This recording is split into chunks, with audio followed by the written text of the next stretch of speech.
All right, guys, I finally got my hands on them. So we've got the two Spiritus back panel options. We're going to take a look at these tonight. There's a lot that goes into these, so maybe bump this up to 1.25 speed, 1.5 speed when you're watching it. Otherwise, it might be a little long, so fair warning. But Spiritus back panels, take a look at them.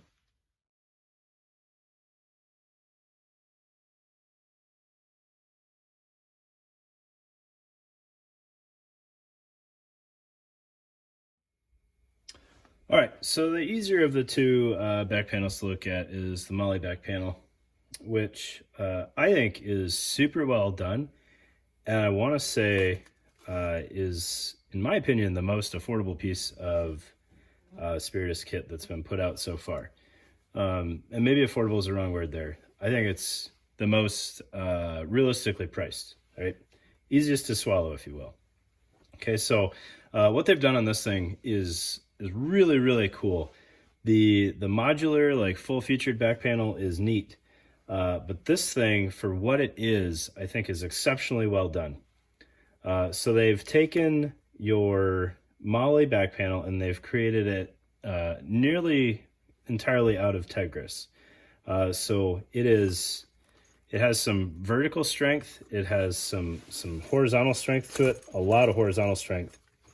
And once it's all hooked up, it's fairly rigid, which has been a complaint, especially on JPC Molle back panels. Hands down, I'm a JPC fan.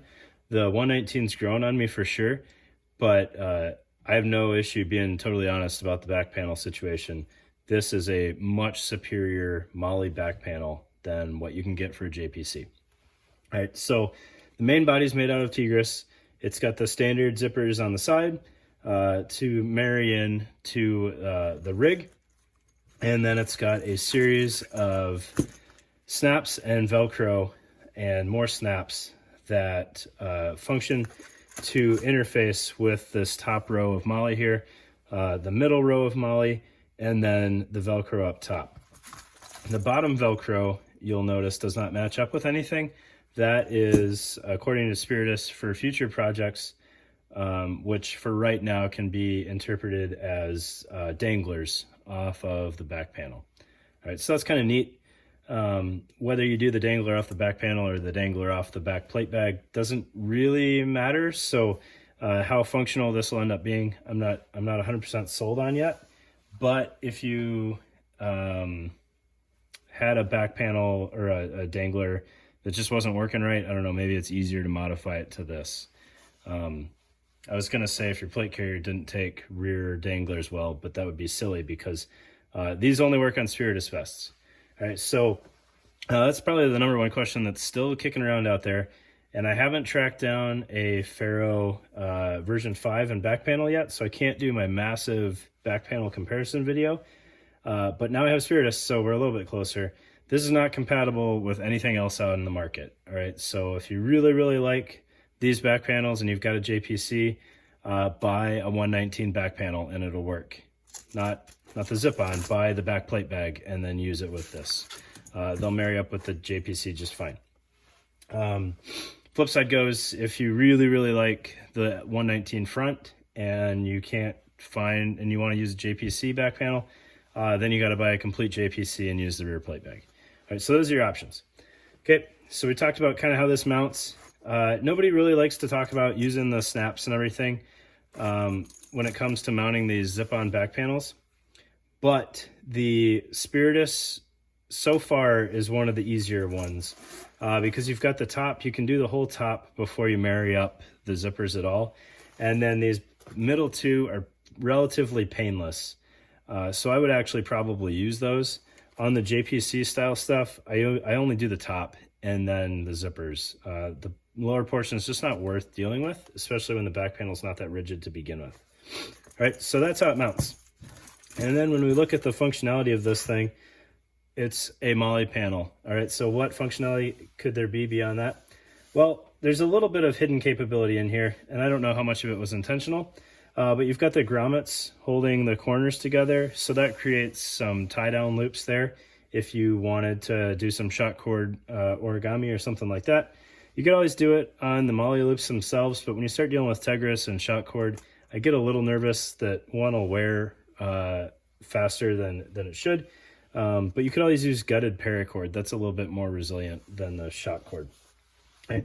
And then Spiritus has pointed out that you can also use the separation between the Tegris and the Cordura type material there as kind of a vertical sleeve. So no, I would not carry a hand axe on my kit, but it was the closest prop within reach, and I can kind of show you that functionality there. So with this being such a rigid back panel, it'll take breaching tools fairly well. I don't know how much I like this capability really, because there's not a lot of friction anywhere other than right here, where you've got this sandwich between these two grommets. The rest of it is pretty loosey-goosey. It'll tighten up a little bit on the plate bag once you have it on there, but it's kind of a balance between you need some sort of geometry on the item you're carrying or a lack of mass, basically. So I think in the Spiritus video, they had some flex charges in there. I don't know how much I'd trust explosives there, not because they would function, but because you could potentially lose them. But if you have something fairly lightweight with some geometry where it can't physically slide past these two grommets, that's going to be a win. It's just how much flopping around is it going to do on you. So that is the Molle back panel. Again, huge fan of this thing for what it is, right? It's a Molle panel, but it's exceptionally well done. All right, then we look at the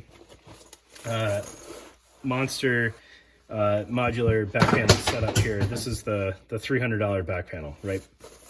It marries to the vest almost identically.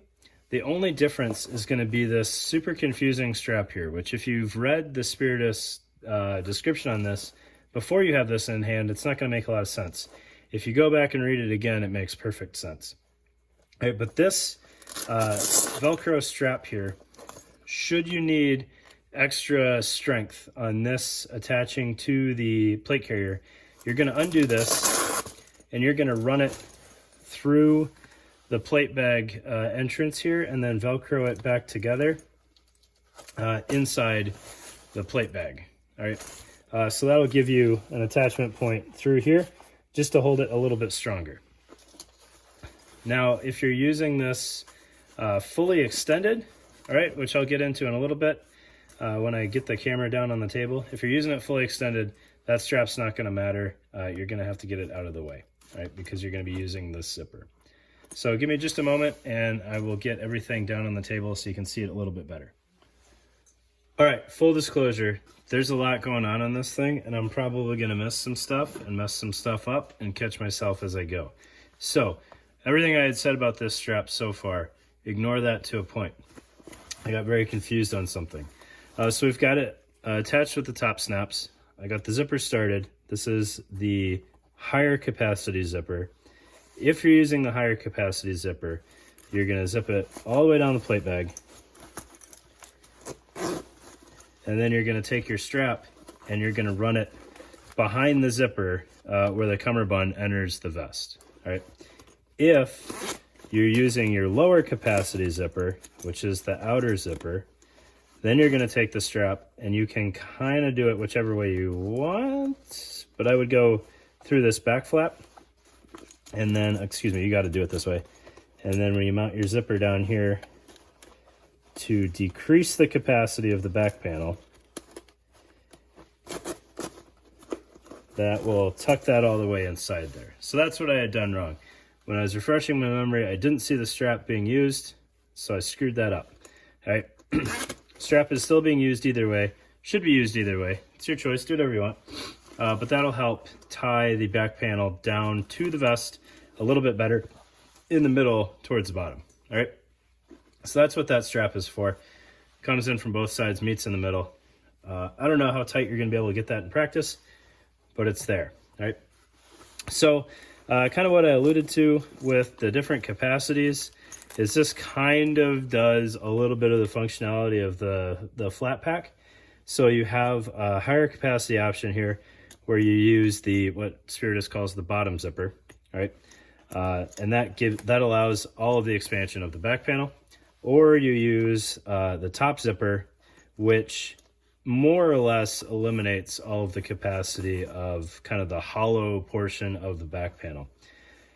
You can still fit some stuff in there if you use the top zipper. So if you just wanted like a bladder or something like that, or a breeching tool, you've got plenty of room for it. If you wanted some snivel gear or something like that, or some MREs, then you're going to use the bottom zipper. Those large bulky items, you need the bottom zipper for. All right. So that's how that works. Both zippers give you access to some portion of these tie-down loops. There's 3 pairs on each side, so you got a total of 6. If you're using the top zipper, you don't really have functional access to these bottom ones. You could still do something with them. If you had like a breech pen, I don't know, I've never messed around with a breech pen. You might be able to shock cord that to these bottom tabs and then zip over top of it. Seems like a lot of arts and crafts that I'm not really trying to get into right now. But that option's there. The top pair or set of those 3 is going to be available no matter what, and you can use that to tether on anything that you might want. All right, hearts and crafts to your heart's desire, because it's there for you to use. Okay, so that's how the thing attaches and what the 2 sets of zippers are for. Before I got this thing in all honesty, I hadn't really looked at it very closely. I had no idea that capability existed. I think it's pretty neat that it's built into the back panel. Somebody's going to call me out on this because I do not like the flat pack, but I think it makes sense on here. I don't know. Maybe my logic is screwed up there, but I like it on here a lot more than I do on the flat pack. Okay. So then you have a fixed bottom zipper. If any of this doesn't answer your questions, by the way, Black Rifle did a really good job showing this off, and his is an arid, so it shows up a little bit better depending on what you're doing. All right, so this bottom pouch is fixed. It's a pretty good sized pouch. I want to say he put 200 round nut sacks in there, and it worked out just fine. So it's got some serious volume. It'll fit an MRE no problem, and I would hazard a guess that it would fit a Claymore, but I don't have one laying around, so I can't confirm that. Dimensions look about right. All right, so it's got some Velcro on the front. Whatever, that's cool. You can put a pouch there or a patch there or something, or a small zipper pocket if that's your thing. And then it's got a decent sized flat pocket here. There's no Velcro or elastic or anything in here, so it's just kind of whatever. But it's a decent enough size that you could fit something of some bulk. Like, you could probably put a wind shirt in there and it would fit all right. I'm pretty positive a Wild Things wind shirt will fit in there without getting in the way of too much other stuff. And it's a double zipper, so if you needed something hanging out the top for whatever reason, it'll work out just fine. All of the zippers on here are double zippers, which is really cool in my opinion, because it gives you so much more flexibility with what you're doing. All right, and then looking at the big pocket, so it's got loop on both sides, which if I remember right is how the microfight is set up. So any of your microfight inserts will work in there just fine, because I believe they're hook on both sides. So that could go in there. If you were trying to keep things streamlined, you could do like a M4 mag insert in here and attach it on both sides, and that'll kind of keep the pocket shut on you. And then you could even kind of have the top open if you just wanted mags or access to mags. You do something very similar with some flashbangs or some charges of some sort too. And then you could bring the zipper up to whatever point makes you feel comfortable that you're not going to lose your stuff. And if you were super worried about it, but you still wanted an open top, you could run some shock cord between the zippers to keep them from spreading out on you. All right, there's grommets at the bottom, so you've got some drainage in there, or tie-down points as people like to use the grommets for these days. So you could hang stuff underneath, and that option is available there. All right, so that's the fixed pocket. Behind the fixed pocket, you have kind of this hidden slot in the back panel. All right, it's not a pass-through. It doesn't go all the way down to the bottom, but the entire void behind the pouch is open to you. And that could come into play if you had some breeching tools or something that you wanted access to, but you didn't want them sliding out the bottom. You could tuck them behind your modular pouch here, and then the handle could run into this little void and it would retain it really well. There's also the Velcro here where it keeps it shut. You could get some elastic retainers there so you could actually contain a handle exactly where you wanted it, if that was something you were looking to do. Right? And if you're really squirrely, you could get them custom made so they had hook and loop on opposing sides so that your pocket could still close on top of that, and then your tools wouldn't go anywhere. If you're confused how that would look, let's see if we can kind of mimic that here. We've got our baton here coming through the top of the modular pouch, and then you can see it sticking into that void there, and that's where you can see where the elastic could come into play. I should have picked something that wasn't black on black there, but I apologize. All right, that's what you got. Cool. So that is the fixed pocket. What else is going on the baseline back panel here is we have a extension. So much like the Cry pack panel, there's a drop-down extension that's secured in here. I kind of like the way it's secured. You've got your 3 snaps there, which hold it plenty well. But there's also a G-hook, which I'm almost positive I'm not going to be able to show you very well. That's on the inside of this expansion, so you can attach the G-hook into the body of the back panel and physically retain it from any dropping if these snaps give out, right? But so that extension comes down, and it adds a good 4 or 5 inches to the bottom of the back panel there, so you could actually retain some decent sized tools. Another day, I'll look at this again. I got to find my hot stick. I'm curious how far out the hot stick will sit if I run it full extension here. I imagine it's pretty similar to the performance on the Cry pack panel, which wasn't super great, but there's more retention options in here, so it might actually work as far as keeping it from shifting side to side. So that's how the expansion works. So you've got bottom expansion, side expansion, fixed pocket here, and then we've got the modular pockets. So I have the large GP pocket. There's also a flashbang panel, which is essentially 2 small GP pockets next to each other. I think that one probably has a little bit more usefulness to it. However, this one is also plenty useful. So again, you've got a strip Velcro on the front, so you can run whatever placards you want to use. You know, this would be a good spot for one of those big long police panels or whatever. These Velcro panels always kind of throw me off because they're not really, you can't fit like a full-size word there. This is more like a advertisement for who you are and everything. Again, you have a flat pocket. This flat pocket is much smaller and less forgiving than the one on the fixed pocket. So some things that you might want to put in here. A single M4 mag with a Ranger plate fills it out pretty well. Not that that's what you would want there, but that's a good idea of kind of what you can get away with in there. It's not huge. So definitely if you're using that thing for anything, you're going to have to kind of plan ahead on it. And then you've got your top zipper, again with loop on both sides. And this one, I think, let's see here, if we had an M4 mag panel in there, it would be sitting about like that, which isn't too bad. Again, it's double zipper, so you can kind of run it to whatever point makes you comfortable. You can close it up all the way. You can have it zipper set to one side or the other for access, however you want it. It's a decent sized pocket, probably just a hair too small to fit an MRE in all of the overpack. But I think that would really depend on which menu. Like, it's very close to fitting one, which is not a terrible use for that pocket because everybody gets hungry. But it would for sure fit a couple of those, the commissary MREs that don't include the heater and all the extra nonsense that everybody throws away anyways. Probably fit 2 of those in here pretty well. All right, how is that pocket attached? Well, there's a good bit of things going on here. So we've got these 3 snaps that go over the top of this zipper here. So we'll just pull this pocket all the way off so you guys can see how that works.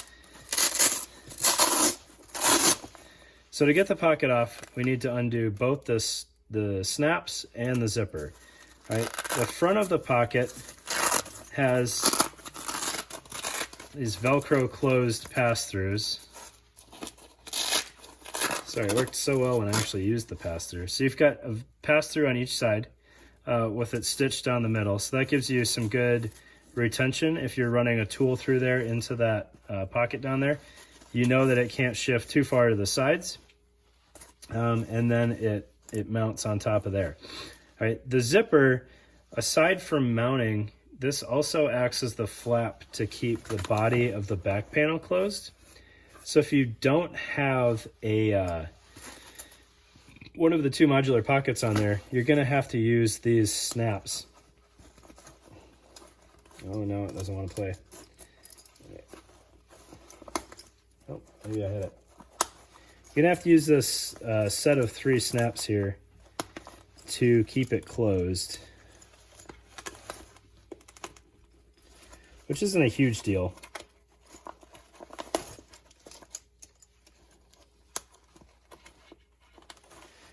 And then the middle snap has the 2 sizes that you can use. So if you wanted a little bit more slack in there, you can use the longer snap, or you can bring the smaller snap down or shorter snap. And you can still use those straps and snaps to act as some side-to-side retention on whatever tool you want to put in there, if you want a tool in there, or charges, or whatever. So it's not all just going to yard sale if you don't have a flap. But being able to use the zipper absolutely gives you better control over what's going on. And I can kind of show you that here. So, you know, the straps and the snaps work all right. But even this flap zipper is a double zipper. So if we wanted, you know, just one big long tool in there, we can control which side it goes, and then we can still use the snaps, and that'll really anchor that down in there really well. Looking internal of the back panel, there's no Velcro or anything in there. There is a bladder tab, which is nice. That gets forgotten a lot. And we can just barely make out the loop where the G-hook would attach to. I don't think I can pull this far enough out that you'll be able to see it. Oh, maybe I can. It's tan, so you can. There you go. So that's the G-hook in there that locks the extension into the back panel.